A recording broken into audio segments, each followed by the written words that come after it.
serving whoever is most advantageous to them. The neutrals show up and join whatever faction they choose, with the exception of free folk. Join us now on Infinite Realms as we review some new neutral forces for Song, Ice, and Fire, the miniatures game.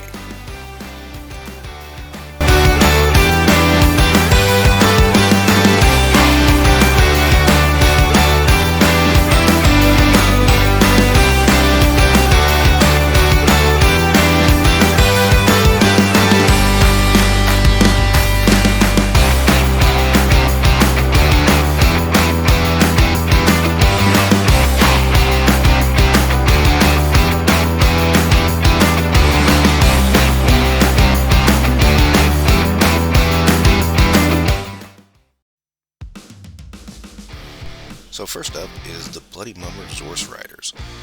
Now I got a little bit excited for this because Zorses are a real thing, and they're a cross between a horse and a zebra. They're generally bred for beast burden and work, but they could be ridden. And it was kind of the silly nature of the Bloody Mummers that kind of made that fit.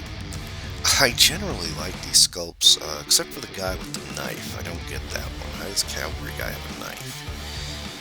The really big guy with the hammer is probably my favorite of the sculpts. It's just really, it's almost comedic, and it kind of looks like that genie from the old Saturday morning cartoons when you think about it. I actually been thinking of painting him up that way.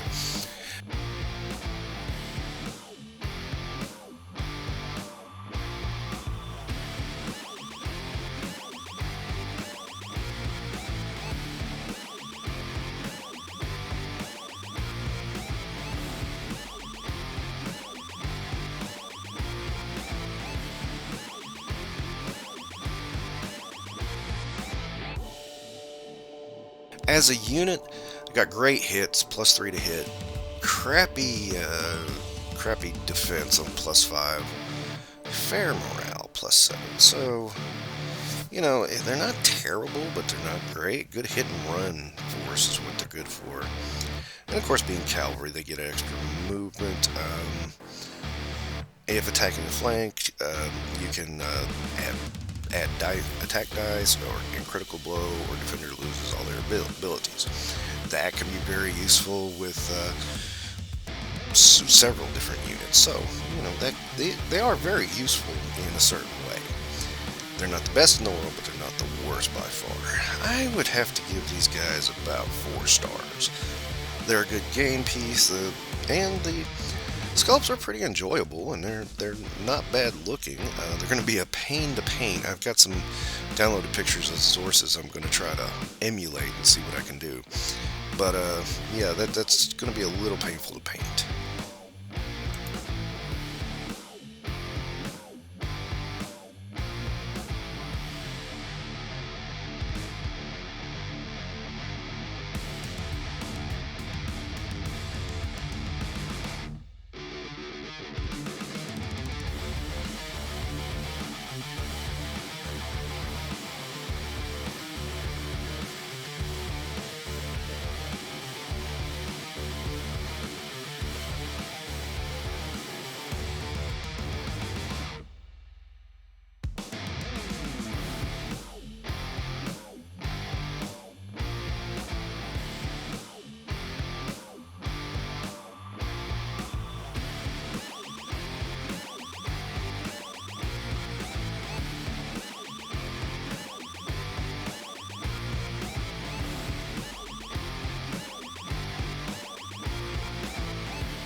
Up next is the Stormcrow Dervishes.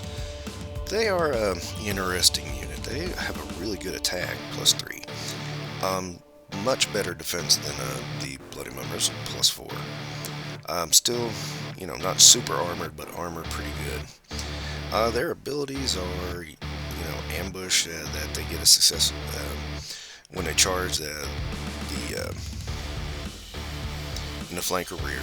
The unit becomes panicked or weakened. So, that helps, and then they're motivated by coin, which also helps as well.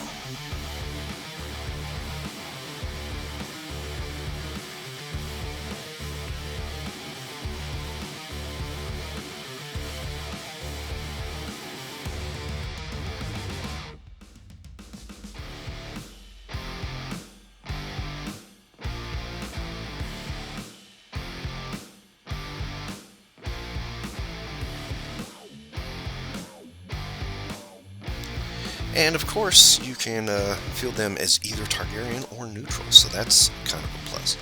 The molds specifically, in general, I like all the molds except for this guy. Now, I won't say he's a bad mold, it's just the pose doesn't work in a unit. It just looks weird having three guys standing in that same pose looking like they just did the same thing. It looks to me like he just finished up a slashing move to kill somebody, and to me it's a little disconcerting there's three guys looking like that. I mean, other than that, I'm not going to complain too much. These are good looking miniatures. As always, one bad pose isn't going to kill the unit for me.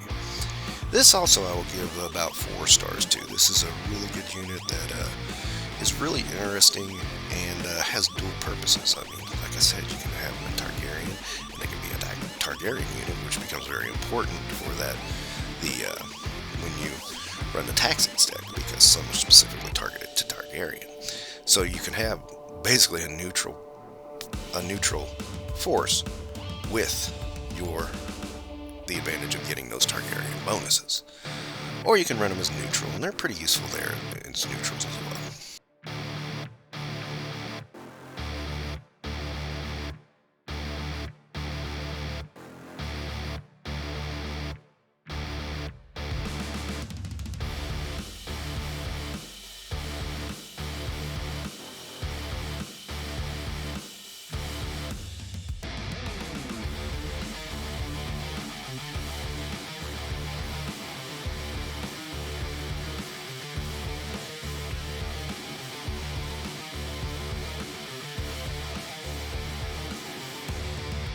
So that'll do it for this run.